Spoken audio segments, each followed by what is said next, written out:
நம்ம என்ன ஜெபம் பண்ணணும்னு சொன்னால், நீங்கள் சிறப்படுவதற்கு, சிறப்படுவதற்கு என்ன அர்த்தம்னா பலப்படுவதற்கு வரங்களும் நமக்கு வேணும்னு சொல்லி வேதம் சொல்லுது. சில வரங்கள். அப்போ நம்ம ஒவ்வொருவருமே என்ன புரியணும்னு சொன்னால், எனக்கு சொந்த உபயோகத்துக்காக நான் பயன்படுத்துறதுக்கு எந்த வரம் எனக்கு ஆண்டவர் தந்திருக்கிறாருங்கிறது நம்மளே ஜெபம் பண்ணி கண்டுபிடிக்கணும். சரிதானே? அப்போ அதை சொல்லியே நம்ம ஜெபம் பண்ணணும். ஆண்டவர் இந்த வரம் எனக்கு இருப்பதை உணர்கிறேன், இந்த வரம் என் மேலே கிரியை செய்யட்டும். இது நம்மளை பலப்படுத்துவதற்கு இந்த வரம். அடுத்தது 9 வரங்கள் வேறு இருக்குது. அது நம்ம குடும்ப ரட்சிப்புக்கு, சபை ரட்சிப்புக்கு, ஐக்கிய ரட்சிப்புக்கு, ஊழியத்துக்கு, ஆத்ம ஆதாய பணிக்கு அந்த மீதி 9 வரங்களும் நமக்கு கொடுக்கும். எல்லாம் நமக்கு வேணும்.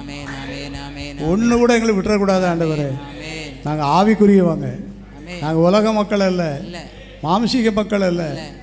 இன்றைக்கி ஜனங்கள் நம்மகிட்ட நிறைய காரியங்களை எதிர்பார்க்குறாங்க, ஜெப குறிப்பு கொடுக்காங்க, எல்லாம் நடக்கணும். எதுவும் நடக்காமல் என்ன செய்யக்கூடாது. அப்போ இப்படி வரங்கள் நமக்கு வேணுமா வேண்டாமா? கொஞ்சம் முட்டை போட்டு ஜெபம் பண்ணிடுமா, உட்கார்ந்து ஜெபம் பண்ணிடுவோம். ஆவிக்குரிய வரங்கள் நீங்கள் சிறப்படுவதற்கு. ஆமென். ஆண்டவரே ஸ்தோத்திரம். ஆமென். நான் பலப்படணும், நிலைச்சு நிற்கணும், முடிவு வரையும் நிலைச்சு நிற்கணும், வேதத்தின்படி நடக்கணும். ஆமென். ஆமென். எல்லாரும் ஜெபம் பண்ணுங்க.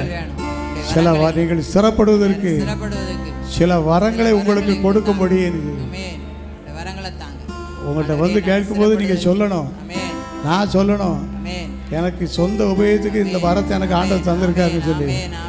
அது எப்படி கண்டுபிடிக்க முடியும் என்னாலன்னு சொல்லும்போது, அது வரும்போது தானாக நமக்கு புரிஞ்சுக்கிடும். யாரும் சொல்லிக் கொடுக்க வேண்டிய அவசியமே இல்லை, யார்ட்டையும் கேட்டு தெரிஞ்சுக்கொள்ள வேண்டிய காலமும் இது இல்லை. நம்மளே கண்டுபிடிக்கணும். ஆண்டவர் அப்படிப்பட்ட கிருபையெல்லாம் நமக்கு தரப்போவதற்காக ஆண்டவருக்கு நன்றி செலுத்துவோம். தேவன் நம்மை ஆசீர்வதிப்பார். அல்லேலூயா.